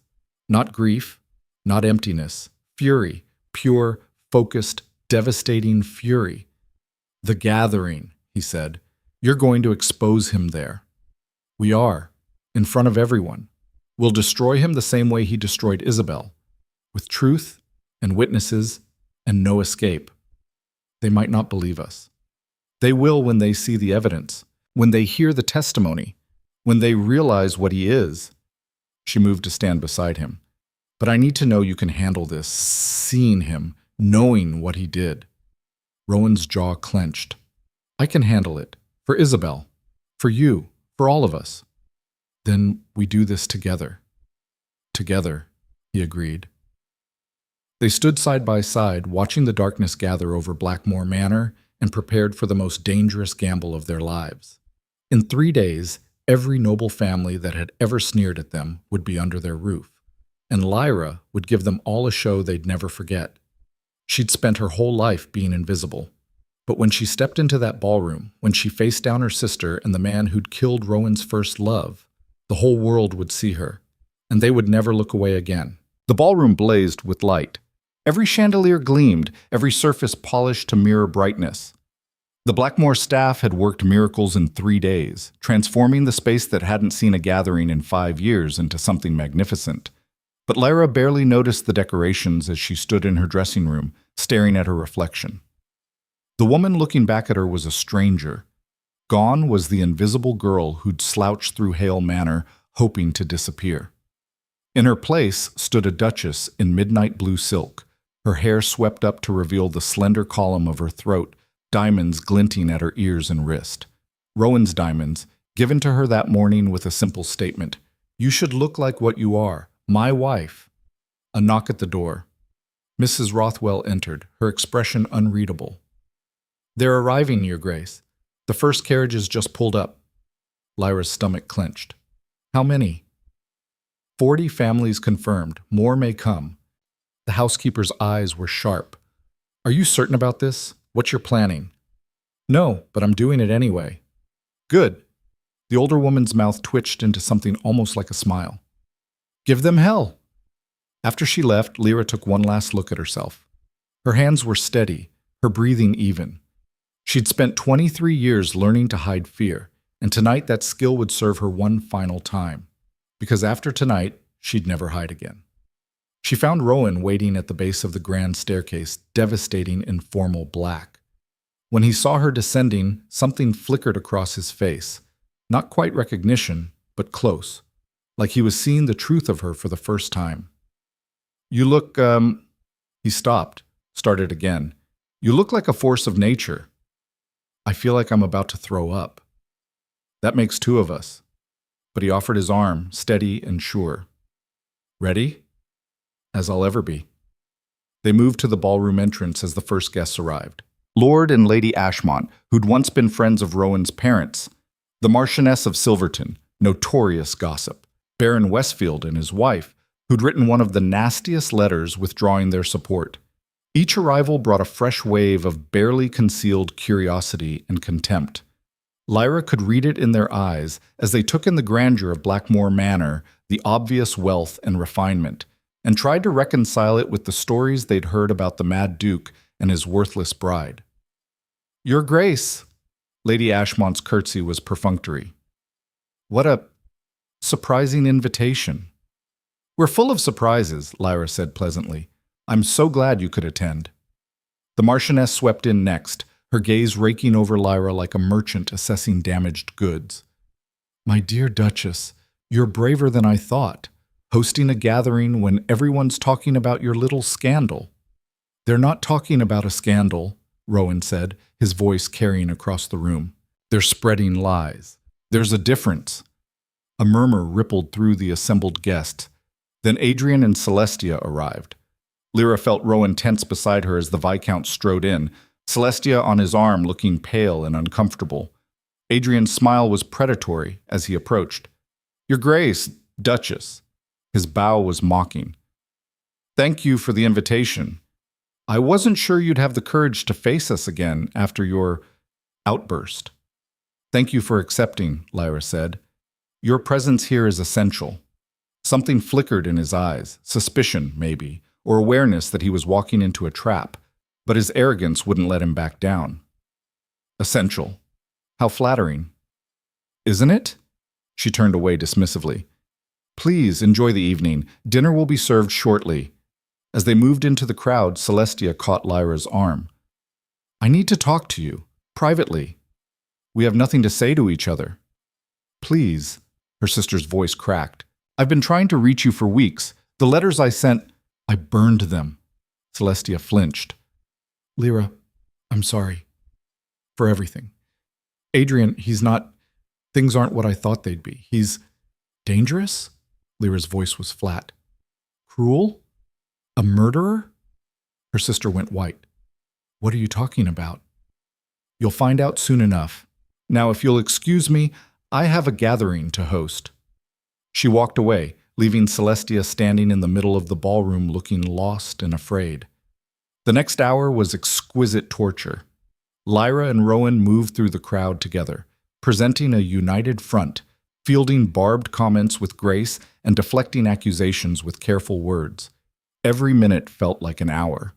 Every smile cost her something, but she held her ground. Finally, when everyone had assembled for dinner, when the dining room glittered with crystal and silver and the kingdom's most powerful families sat around the table, Lyra stood. The room fell silent.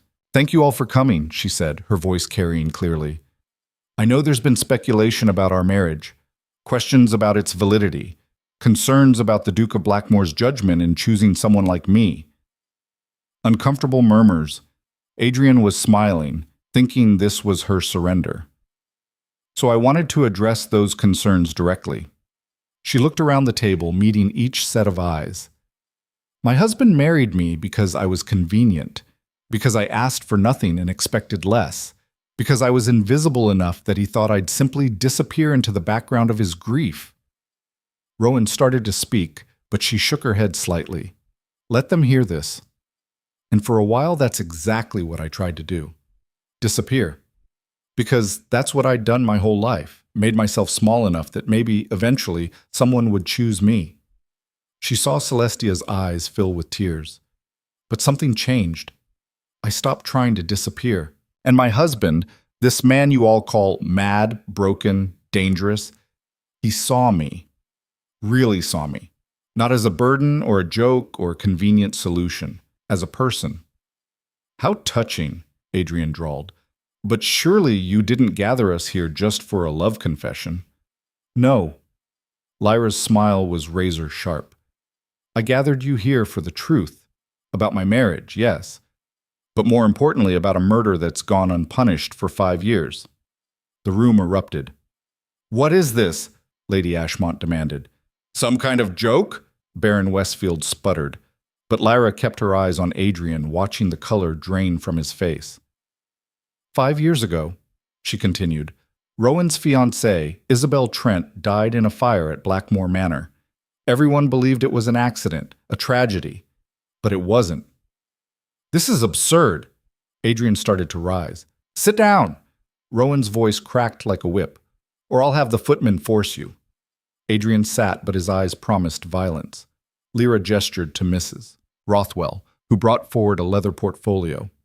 3 weeks ago, I found correspondence in the manor archives. Letters between Isabel and her former suitor, a man she'd rejected when she chose Rowan instead. She opened the portfolio, pulled out the first letter. This one is dated 6 months before the wedding. Dearest Isabel, I cannot accept your refusal. We belong together. Reconsider before you make a mistake you'll regret. She pulled out another. This one, 3 months before. If you marry him, you'll destroy everything we could have been. I won't let you throw away our future. Letter after letter, each more threatening than the last. The room was dead silent now, everyone listening with rapt attention. The final letter, Lyra said quietly, came 1 week before the fire. If I can't have you, no one will. She held it up, let them see the signature at the bottom. Adrian Voss. Celestia made a sound like a wounded animal. That proves nothing, Adrian said, but his voice shook. Angry letters don't make me a murderer. No, Lyra agreed. But financial records do. I found payments made from your account to Thomas Wick, a servant who worked in the Blackmore kitchens. 500 gold crowns paid the day before the fire. She produced the bank records, passed them down the table. Lords and ladies examined them with growing horror. Thomas Wick disappeared the day after the fire, Lyra continued, never to be seen again. But before he vanished, he confessed to the local magistrate. Said a nobleman had paid him to start the fire in a specific section of the manor, the wing where Isabel's rooms were located. Where is this magistrate? Someone demanded. Dead, Rowan said. Died of natural causes 2 years ago, but his records survived. Mrs. Rothwell brought forward another document, the magistrate's sworn testimony, sealed and witnessed. The magistrate didn't pursue it, Lyra said. Adrian threatened him. Told him he'd destroy his family if he spoke. So he stayed silent. Let a murderer walk free. Let Rowan suffer for 5 years believing Isabel's death was his fault. She turned to Adrian, and her voice went cold as winter. You killed her because she chose someone else. Then you married into her family and laughed about it. You orchestrated my marriage to Rowan as a joke, came here and mocked us, all while knowing you were the reason he was broken in the first place. Adrian was on his feet now, face twisted with rage and fear. This is a fabrication, a desperate attempt to... To what? Rowan stood, and there was something terrifying in his stillness. To expose a murderer? To find justice for the woman I loved? You can't prove any of this. Actually, a new voice said from the doorway, we can. Everyone turned. A man in magistrate's robes stood there, flanked by 2 armed guards. Lord Adrian Voss, you're under arrest for the murder of Isabel Trent. The room exploded into chaos. Adrian lunged for the door, but the guards were faster. They seized him, and he fought like a cornered animal. This is a setup, he screamed. They're lying, all of them. We have your letters, the magistrate said calmly. Your financial records, sworn testimony from the previous magistrate, and he gestured to the doorway where a man in ragged clothes stood trembling. Thomas Wick, who's agreed to testify against you in exchange for a reduced sentence. Adrian's face went gray. Thomas is dead. You thought he was dead, Lyra said. Turns out he's been hiding in the Northern Territories all this time. Rowan's people found him last week. It was a lie. They'd found him 2 weeks ago, but the timing didn't matter. What mattered was watching Adrian Voss crumble. I loved her, he said, and his voice broke. I loved Isabel, and she chose him. He pointed at Rowan with hatred burning in his eyes. Chose a cold, arrogant duke over me. She deserved what she got. The room went silent. Even his defenders, the ones who'd been murmuring about false accusations, fell quiet at that confession. Take him, the magistrate ordered. As the guards dragged Adrian away, still screaming about love and betrayal and injustice, Celestia collapsed into her chair. She was sobbing, great heaving sobs that shook her whole body. Lyra felt nothing looking at her sister. Not pity, not satisfaction, just emptiness. The gathered nobles were in an uproar, everyone talking at once.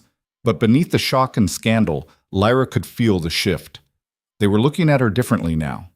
Not as a joke, not as a burden, as someone who'd just brought down a murderer in front of the kingdom's elite. Lord Ashmont stood, his face grave. Your Grace, both of you, I owe you an apology. We all do. We believed the worst without evidence, spread rumors without truth. Yes, Rowan said coldly, you did. The question is, Lyra added, what happens now? Do you continue to mock and isolate us based on lies, or do you acknowledge that maybe, just maybe, you were wrong? The silence was deafening. Then the Marchioness of Silverton stood. I was wrong, she said clearly.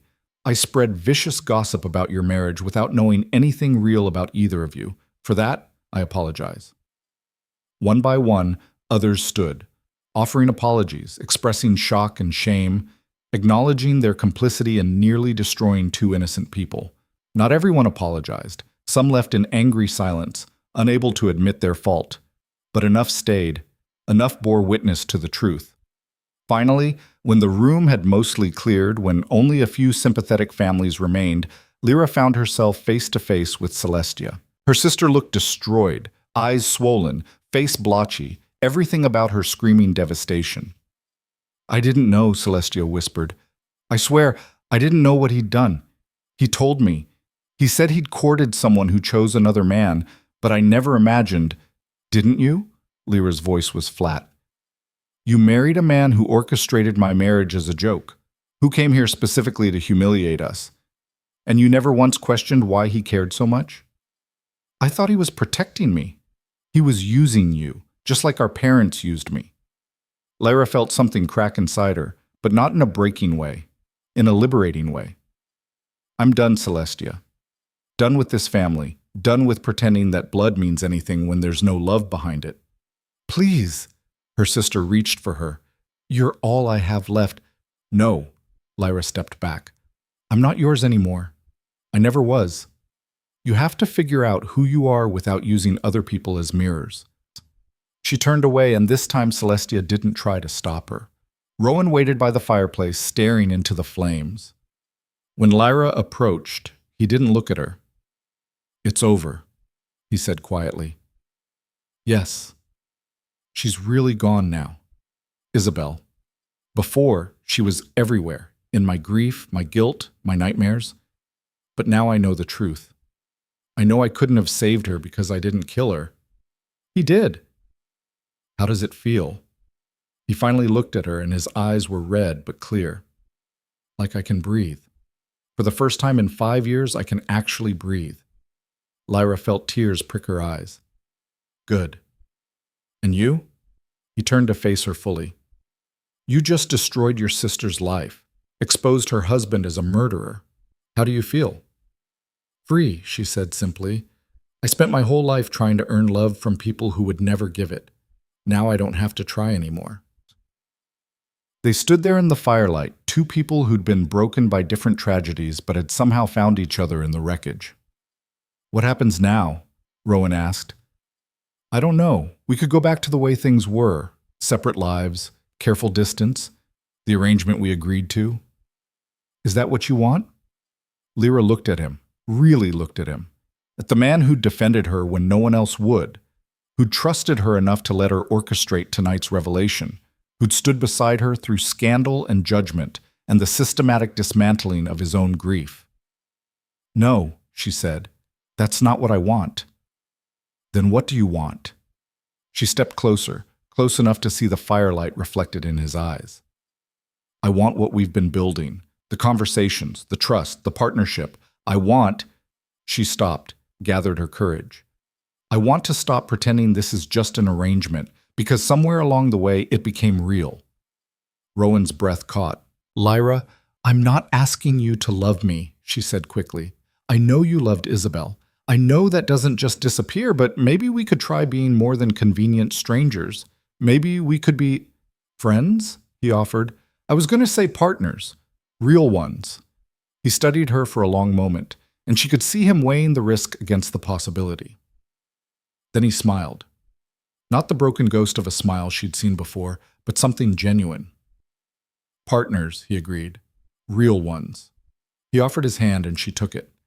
It should have been awkward, this formal handshake in the middle of their own ballroom, but instead it felt like a beginning, like a promise neither of them had known they could make. The gathering had been Lyra's gamble, a desperate play to turn scandal into vindication. And it had worked. Adrian was arrested, the truth exposed, and their reputations beginning the slow process of repair. But more than that, something had shifted between her and Rowan. The walls were still there. The grief hadn't magically disappeared, but for the first time they were facing the same direction. Together. As the last guest departed and the servants began cleaning up, as Blackmore Manor settled back into its usual quiet, Lyra and Rowan stood side by side and watched the dawn break over the northern mountains. "They'll still talk," Rowan said. "Society loves scandal, even when the scandal turns out to be false. Let them talk. We know the truth." "And what is the truth?" Lyra smiled. "That the girl no one chose became the woman who changed everything. And the man everyone thought was broken turned out to be the strongest person I've ever met." Rowan's hand tightened around hers. "That's quite a story. We're quite a pair." They stood in comfortable silence as light spilled across the grounds, turning frost to diamonds and darkness to gold. The war wasn't completely over. There would be legal proceedings against Adrian, social fallout to navigate, old wounds that would take time to fully heal. But they'd won the first battle. They'd exposed the truth, defended their honor, and shown the kingdom exactly who they were. Not victims, not jokes, but survivors who'd refused to let cruelty have the final word. And as Lyra stood there beside her husband, watching the sunrise over their home, she felt something she'd never felt before in her entire life. Hope. Not the desperate, clawing hope of someone begging for scraps, but the steady, certain hope of someone who'd fought for their place in the world and won. The invisible girl had become visible. The burden had become invaluable. And the marriage that started as a joke had transformed into something neither of them had expected. Not love? Not yet. But the foundation for it. And sometimes foundations were stronger than the buildings they supported. Sometimes the beginning mattered more than the ending. And this, standing together in the dawn light, having survived the worst the world could throw at them, this was the best beginning either of them could have hoped for. Sometimes the beginning mattered more than the ending. And this, standing together in the dawn light, having survived the worst the world could throw at them, this was the best beginning either of them could have hoped for. But beginnings, Lyra learned in the weeks that followed, were just the first step. The real work came after. Adrian's trial became the scandal of the season. Every noble family in the kingdom followed the proceedings with rapt attention as evidence mounted, witnesses testified, and the charming Viscount's facade crumbled under the weight of truth. Thomas Wick's testimony was damning. He described in excruciating detail how Adrian had paid him, instructed him where to start the fire, promised him enough money to disappear forever. "He told me she deserved it," Thomas said from the witness stand, his voice shaking. "Said she'd led him on, broken his heart, made it sound like justice instead of murder." The jury deliberated for less than an hour. Guilty. Adrian Voss was sentenced to life imprisonment in the northern work camps, a fate considered worse than execution by most nobles. As the guards led him away, he caught Lyra's eye across the courtroom. "This is your fault," he spat. "You destroyed me." "No," she said calmly. "You destroyed yourself. I just made sure everyone knew about it. She felt Rowan's hand find hers, squeeze once. They'd attended every day of the trial together, presenting a united front, refusing to let anyone forget who the real victim had been. Isabel.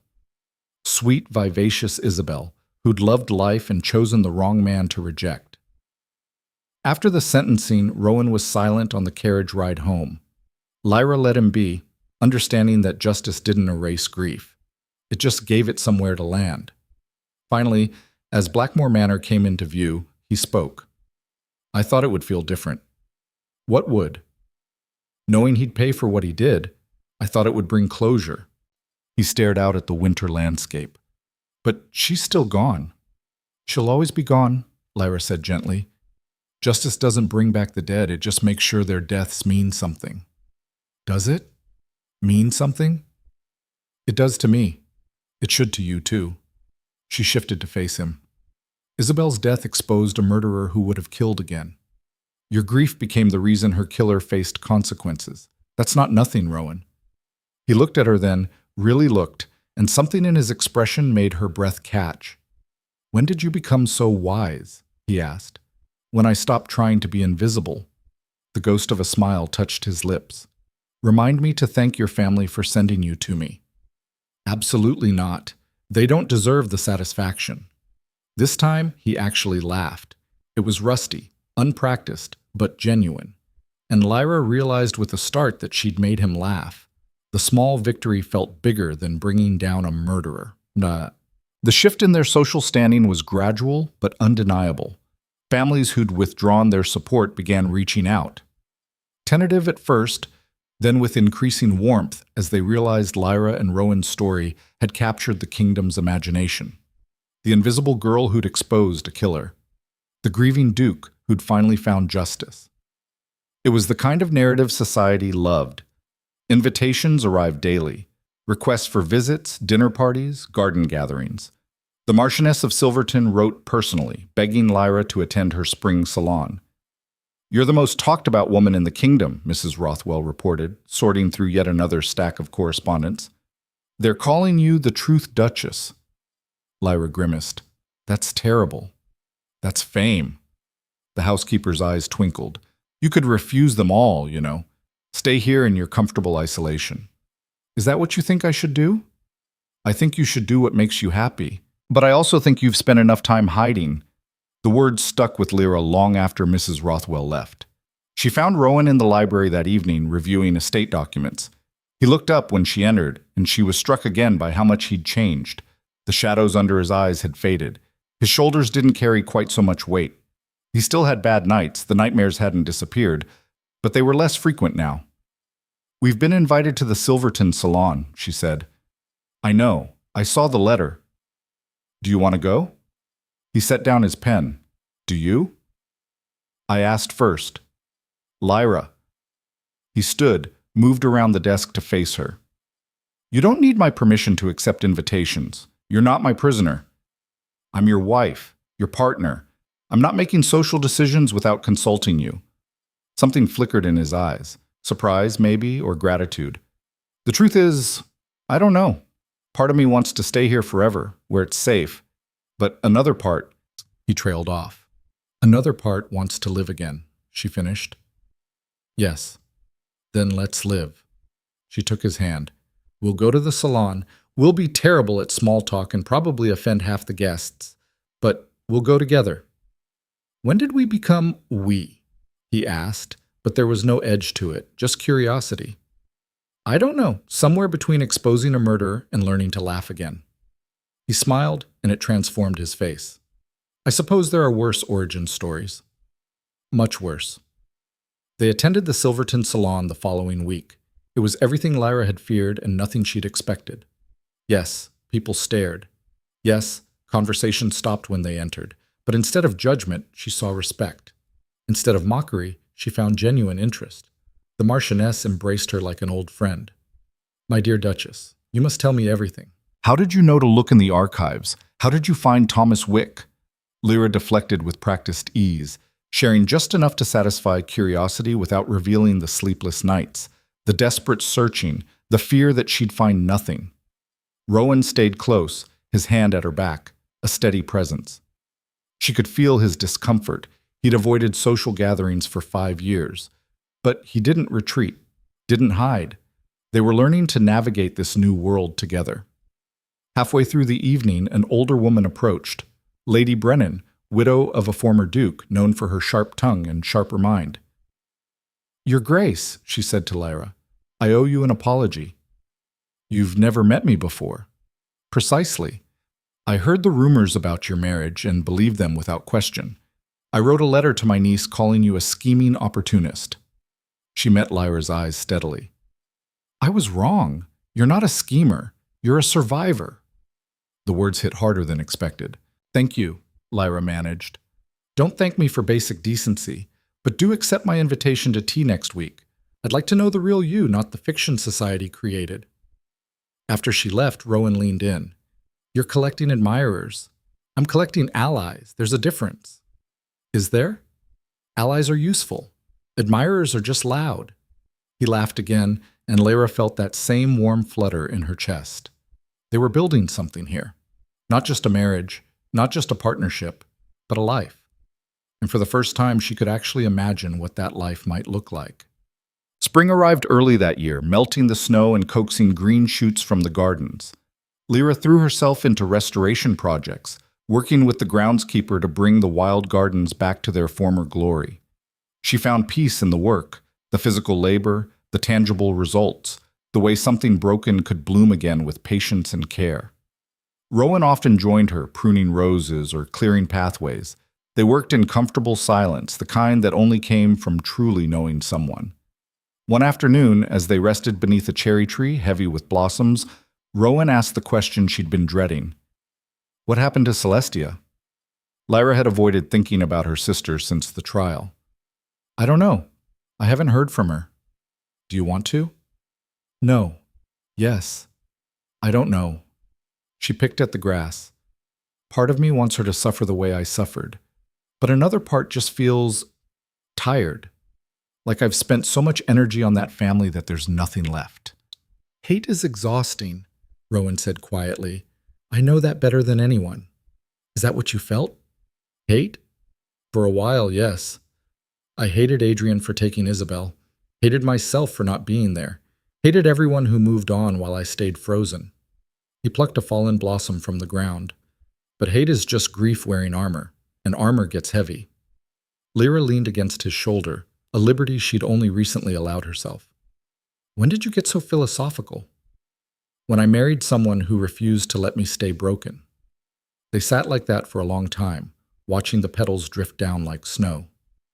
Finally, Lyra said, "If Celestia reached out, if she wanted to talk, I think I'd listen.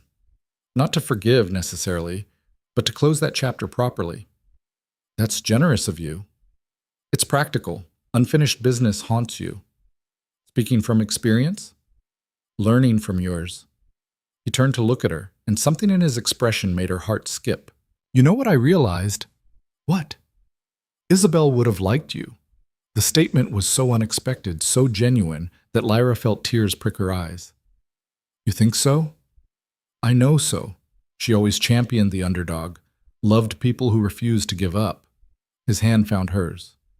"She would have been furious about how your family treated you, probably would have marched over there and given them a piece of her mind." Lyra laughed through her tears. "She sounds formidable." "She was, in the best way." He squeezed her hand. "But so are you, just differently." "How so?" "Isabel was fire, bright and fierce and impossible to ignore. You're steel, quieter, but unbreakable, the kind of strength that endures." It was the most beautiful thing anyone had ever said to her. "Thank you," she whispered. "For what?" "For seeing me. For choosing me, even when you didn't have to." "Lyra," he shifted to face her fully, "I need to tell you something." Her heart hammered. "Okay, this marriage, it started as a transaction. We both know that. But somewhere along the way it became real. You became real. And He stopped, struggling for words. "I don't know when it happened. Maybe that first night you stayed with me through the nightmares. Maybe when you stood up to Adrian. Maybe it was gradual, so slow I didn't notice until I couldn't imagine my life without you in it. Lyra couldn't breathe. Rowan, I'm not asking you to love me. I know I come with damage, with ghosts, with 5 years of grief that won't just disappear, but I want you to know that this, he gestured between them, this matters to me. You matter to me. The words hung in the spring air, fragile and powerful. You matter to me too, Lyra said, more than I thought possible. Even though I'm broken? You're not broken. You're healing. There's a difference. He smiled, and it was the most genuine expression she'd ever seen on his face. When did we both get so wise? When we stopped trying to survive alone. He leaned in slowly, giving her time to pull away. But Lyra didn't move, didn't run.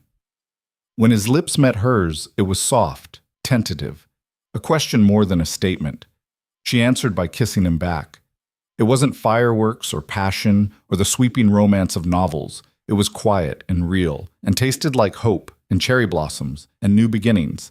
When they finally pulled apart, both of them were smiling. Well, Rowan said, that's new. Good new or bad new? Terrifying new, but good. Lyra laughed, and the sound echoed through the garden like music. The letter from Celestia arrived 2 weeks later. Mrs. Rothwell brought it to Lyra's study, her expression carefully neutral.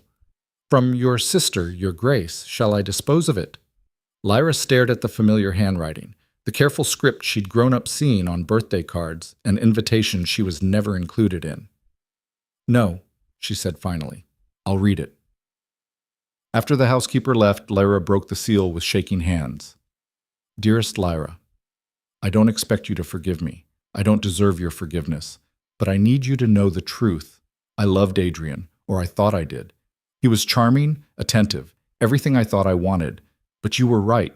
He was using me. To get close to Rowan, to punish the man who'd stolen Isabel from him. I didn't know about the murder. I swear on everything I hold dear, I didn't know. But I was willfully blind to his cruelty. I saw how he treated you, how he spoke about you and Rowan, and I said nothing, did nothing. Because it was easier to believe the lies than face the truth about the man I'd married. I'm filing for annulment. Father is furious. It'll cause a scandal, but I don't care anymore. I can't stay tied to a murderer. Can't pretend my marriage was anything but a mistake. I'm moving to the coast, starting over, trying to figure out who I am when I'm not performing for society or living in someone's shadow. I don't expect us to be sisters again. But I wanted you to know that I'm sorry. Truly, deeply sorry for every hurt, every dismissal, every time I chose my comfort over your well-being. You were always stronger than me. I just hope someday I can be half as brave as you. With love and regret, Celestia Lyra read the letter 3 times, then set it down carefully. She should feel vindicated, satisfied that Celestia had finally acknowledged her failures. Instead, she just felt sad. Sad for the childhood they'd never had. Sad for the sister bond that had never formed. Sad for all the wasted years trying to earn love from people who didn't know how to give it. But beneath the sadness, something else stirred. Release. She found Rowan in the stables, checking on a new mare they'd acquired. Celestia wrote, she said. He straightened immediately. And? She's leaving Adrian, moving away, starting over. How do you feel about that? Lyra considered. I hope she finds what she's looking for, but I don't need to be part of it. You're sure? I'm sure. That family took enough from me. I won't give them any more space in my life. Rowan pulled her into his arms, and she went willingly. You're extraordinary, you know that? I'm practical. You're both. He kissed the top of her head. So what do we do now? Now? Lyra pulled back to look at him. Now we live. We build the life we want instead of the one we were forced into. We fill this manor with light and laughter and people who actually want to be here. People plural? Are we socializing now? Moderately. Don't worry, I won't make you attend every garden party in the kingdom. Thank God, she laughed. But maybe some. Maybe we host dinners, invite people who see us as more than gossip, build a community here. A community. He tested the word. I like that. Good. Because I'm also thinking we should renovate the East Wing, turn it into something useful instead of letting it gather dust. What did you have in mind? A library. A proper one, open to scholars and researchers. Isabel loved books, didn't she? Rowan's eyes went bright. She did. She always said knowledge should be shared, not hoarded. Then let's share it. In her name. He pulled her close again, and she felt him tremble. How do you always know exactly what I need? Because I pay attention. Because I see you. I see you too, he said fiercely. The real you. The one who's brilliant and brave and refuses to let anyone make her small. They stood like that, holding each other in the stable while horses whickered softly around them, and Lyra felt something slot into place. This was home. Not the manor, not the title, not even the security. This. This person who saw her, valued her, chose her every single day. This was what she'd been searching for her entire life without knowing it. The Isabel Trent Memorial Library opened 6 months later. The entire kingdom seemed to attend, nobles and scholars, townspeople and students, anyone who'd ever known Isabel or been touched by her story.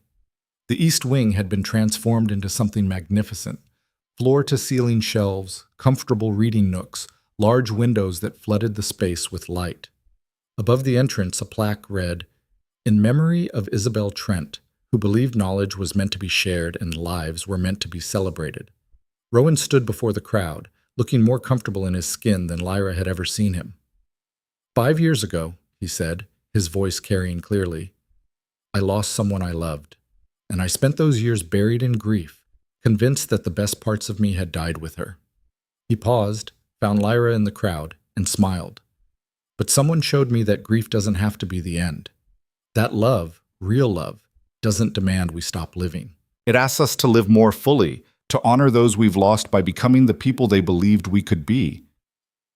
Isabel loved books, loved learning, loved the idea that anyone, regardless of birth or wealth, could access knowledge. So this library is for her. And for everyone who's ever felt invisible or forgotten or worthless. His eyes held Lyra's. You're not invisible, you're not forgotten, and you are absolutely not worthless. The crowd applauded, but Lyra barely heard it over the pounding of her heart. After the ceremony, after the guests had filtered through and the library had officially opened, Lyra and Rowan stood alone in the center of it all. You did good, she said. We did good. He corrected her. None of this would exist without you. I just suggested it. You did more than suggest. You saw what I needed before I did. You always do. Lyra looked around at the shelves, the readers already settling into chairs, the children wide-eyed at so many books. Do you think she would have approved? She asked quietly. Isabel? She would have loved it, would have been here every day recommending books to strangers and organizing reading groups. He took Lyra's hand. But more than that, I think she'd be happy that I found my way back to living, that I found you. You think she'd have approved of me? I know she would have, because you're exactly the kind of person she believed in, someone who refused to be defined by other people's limitations. They stood in comfortable silence, watching the library come to life around them. I have something for you, Rowan said suddenly. What? He pulled a small box from his pocket, opened it to reveal a ring, not flashy or ostentatious, but beautiful. A moonstone set in silver surrounded by tiny diamonds. When we married, he said, I gave you nothing, not even a proper ceremony. This isn't to make up for that, because I can't change the past. But I want you to have something that represents what we've become. What you mean to me. Lyra's vision blurred. Rowan, I love you. The words came out sure and steady. I don't know when it happened or how, but I love you, Lyra. Not as a replacement for Isabel, not as a convenient arrangement, but as yourself. As the woman who walked into my darkness and refused to let me stay there. Tears spilled down her cheeks. I love you too, so much it terrifies me. Good terrifying or bad terrifying? The best terrifying. He slipped the ring onto her finger, and it fit perfectly. Then he kissed her, and it felt like coming home and starting a journey all at once. When they finally pulled apart, both smiling through tears, Lyra looked around the library, at the legacy they'd built together, at the life they were creating from ashes and grief and impossible odds. We did it, she said. We actually did it. Did what? Survived. Built something beautiful. Proved everyone wrong. We did more than that. Rowan pulled her close. We found each other. And standing there, surrounded by books and light and the future they were writing together, Lyra finally understood what it meant to be chosen. Not because she was convenient, not because she was quiet or invisible or easy to overlook, but because she was exactly who she was, scarred and strong, broken and brave, ordinary and extraordinary all at once. The invisible girl had become impossible to ignore. The burden had become a blessing.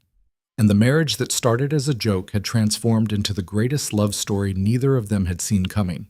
Because in the end, the greatest power wasn't beauty or wealth or status.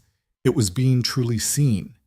And being seen, Lyra had discovered, was the same as being loved. 5 years later, Blackmore Manor hummed with life. The library had expanded twice, serving scholars from across the kingdom. The gardens bloomed year-round under expert care. The halls rang with laughter and conversation as Lyra and Rowan hosted regular gatherings. Not stuffy, formal affairs, but genuine celebrations of knowledge and friendship. Lyra stood in the nursery watching her daughter sleep. Little Isabel, named for the woman who'd paved the way for this life, had her father's dark hair and her mother's quiet determination. At 2 years old, she was already showing signs of the stubbornness that had saved Lyra's life. She's going to be a force, Rowan said from the doorway, just like her namesake. He moved to stand beside her, his arms settling around her waist with the ease of long practice. And her mother. I was thinking about that gathering, Lyra said, the one where everything changed. Regrets? Not a single one. But it's strange, isn't it, how one bold decision can transform everything. You transformed everything. I was just along for the ride. Liar, you chose me too. Every day you choose me. Best decision I ever made. They stood watching their daughter sleep, and Lyra marveled at the life they'd built. Not perfect, nothing ever was, but real and hard-won and entirely theirs. The girl nobody wanted had become the woman everyone admired. The broken duke had learned to live again. And together, they'd built something stronger than scandal, stronger than grief, stronger than all the forces that had tried to destroy them. They'd built a love that chose itself every single day. And in the end, that was the only power that mattered. The power to be seen, the power to see others, the power to refuse to disappear even when the whole world wanted you to. Lyra Blackmore, no longer hale, never again invisible, had learned that lesson well. And she would spend the rest of her life making sure her daughter never had to learn it the hard way. Because the greatest gift you could give someone wasn't wealth or status or beauty. It was the absolute certainty that they mattered, that they were seen, that they were chosen. And in the warm lamplight of the nursery, surrounded by the family she'd fought so hard to claim, Lyra finally understood what home really meant. Not a place, but a person, and the courage to choose each other again and again, no matter what the world said. That was the real ending, the real beginning, the real story. And it was just getting started.